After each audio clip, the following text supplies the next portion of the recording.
AGBU Reporters Club, and today we are here with our new DHS History Teacher, Mr. Cox. Hi everyone. First, tell us a little bit about yourself. Where did you go to school? Yeah, so I went to high school in Orange County, and then after high school I went to Georgia Atlanta Emory University for undergraduate. After 4 years there, I taught abroad in China for a year, and then I came back for a master's degree at Columbia University in New York. After that, I decided that teaching is my passion, that I wanted to give back to my home community. So I went back to UC Irvine and took my second master's in teaching. And then after I finished a year of student teaching and the second master's degree plus a California credential, this is my first job for full-time teaching. What would you say is your favorite branch of history? Favorite branch of history? I love world history because back in undergrad my major was international relations, so we learned about the world, economics, politics, anthropology, and sociology, so all over the world. Also, I got a chance to travel 5 out of the 7 continents, so I love about world history. Did you always want to become a teacher? Actually, that only started to become more evident in college year when I got a chance to teach for summer in Ireland and then to volunteer in Africa, and so both in school settings. So it was a very good experience and decided to give more.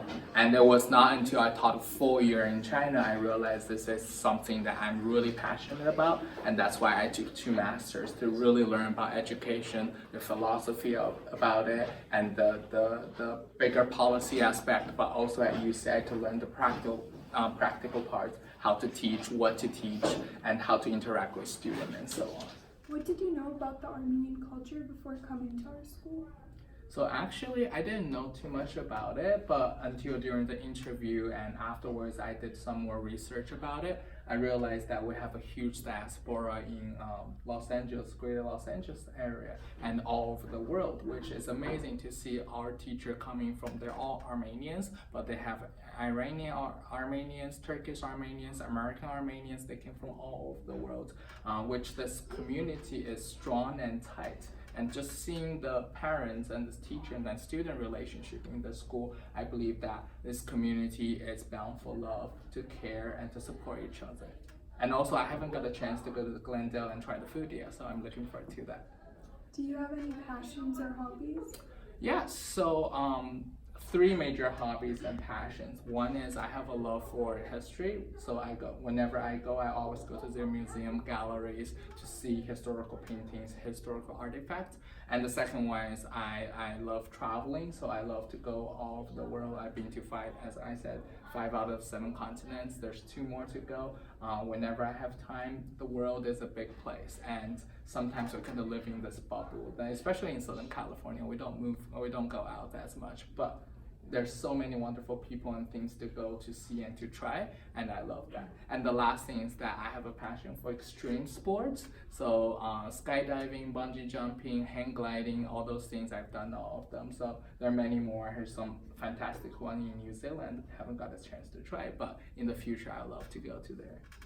How does it feel to work in an environment where a majority of students and teachers speak Armenian? It's actually great because people are very tight, they have a good relationship. So even though I don't understand the language yet, but I can feel I'm open to all cultures. So there are also non-Armenian teachers here. But even in the past 2 short weeks, I've met, I think, 95% of the staff. I memorized, I think, more than half of their names and faces. Everyone's kind and lovely, and I feel very welcomed here. And as a delegate for Model UN, what is your favorite place to travel?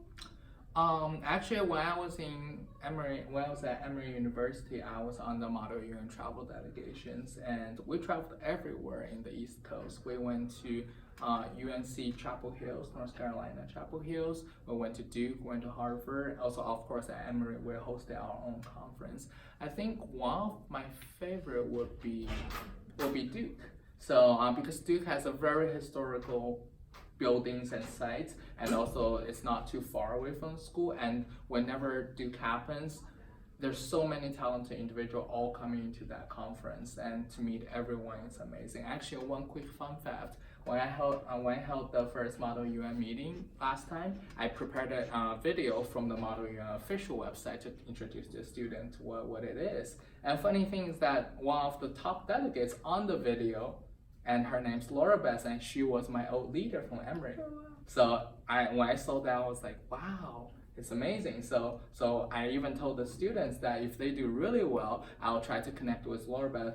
I have her on Facebook on my cell phone. Maybe she can do a Skype and do a mini training or just give some good tips. She's like, I'm good, but she was one of the best in the nation. So yeah.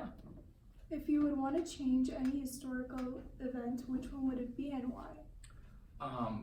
This is a much tougher question because there's so many good things happening in history, but there's so many tragedies happening in history. I don't know which one I would change particularly. But there's so many massacres, genocide, wars that if people really try to think more about it or trying to collaborate or think more about forgiveness and mercy, maybe many of those tragedies would never happen. So I don't think I can pick one specific event to change, but if I can, I'll change all those genocides and all those large-scale warfare that millions of innocent life has lost. Thank you for your time. It's been a pleasure getting to know you. Yeah, thank you, Alina. It's nice to meet you too.